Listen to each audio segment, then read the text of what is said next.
everyone, I realized I never give you an update on this. And last week we went into SCHETKY Van and Bus Sales to see about getting the original air conditioner compressor in the front of the van back up and running so that we have air conditioning in the van while we're driving. I only have one window that I can manually open and close while I'm driving. Everything else is like out of reach. I can't use it while I'm driving. Like the vent can open, but I also don't want to drive down the highway with the vent open because those things can fly off. The door obviously can't be open, and this window can be open, but I have plants here and they get like whiplash from the wind, so I try to keep that closed when I'm driving. Plus it shakes the window a little bit and it's a little nerve-wracking. So we wanted to get that upfront AC working again, and what he found last time when he took out the big AC in the back, that there was already a compressor in the front. It comes stock with the vehicle. When they converted it into a bus for handicap use with the lift and everything, they disconnected the front compressor and were using the back air conditioner had its own compressor.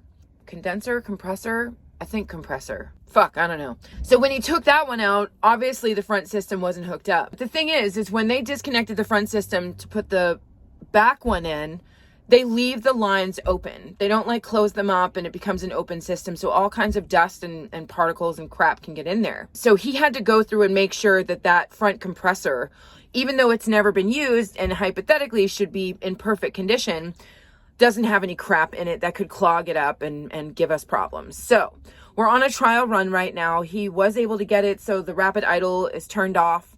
It was literally just simple as unplugging the thing. And now when I start the engine, I don't have the rapid idle either, which is great. The only reason the rapid idle was there was to make sure the engine could give enough power to this hydraulic lift that was here, but it's not here anymore. So we don't need it. It's completely unnecessary.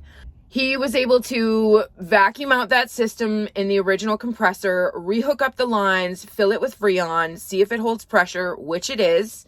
And we have cold AC again. When he measured the temperature coming out of the vents, it wasn't even at max AC. It was just at the normal. It was coming out at 39 degrees. So I think we're okay, but we are going to give it a 2-week trial run just to see how it does, because, you know, there could be something that's like clogging it in there. We don't know. The screen looked immaculate.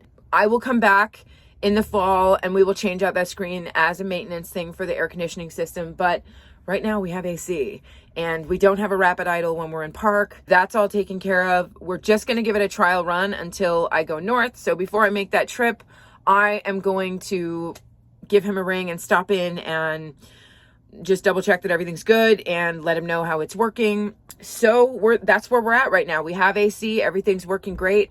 We don't know if it's going to be able to handle it for the long term, but I think it's going to be fine. I really do, right? We'll maintain it in the fall and give it another like flush or whatever it is you do to maintain a air conditioning system. I don't know. Fill it with Freon and change out that little screen that's in it. It's like a filter for the lines so that if anything gets run through there, that little mesh will catch it, and we'll replace that in the fall. So that's the update. We do have running AC in here and it makes a world of difference. It just makes a world of difference for Sparrow to be comfortable in the van while we're driving. It's just so important to me that he's not overheating. He's passed out. So that's where we're at. I will let you know in another couple weeks before I leave the southern Arizona area for the spring and summer, what's going to happen with it and if it's still running good. So yay, fingers crossed, I'm happy. Clint from SCHETKY Bus Sales. I will leave all the information in the caption because you guys know he's been really, really good to me and I love what he's done for me. He's always been able to fit me in at a great time. He's been super, super hospitable, really nice, so kind to Sparrow, and just let us hang out in the garage while he's working away. So if you guys are looking for a bus, there is one available at SCHETKY Bus Sales. It's a natural gas bus. I talked about this. I made a post, but I wanted to let you guys know what's going on with the AC.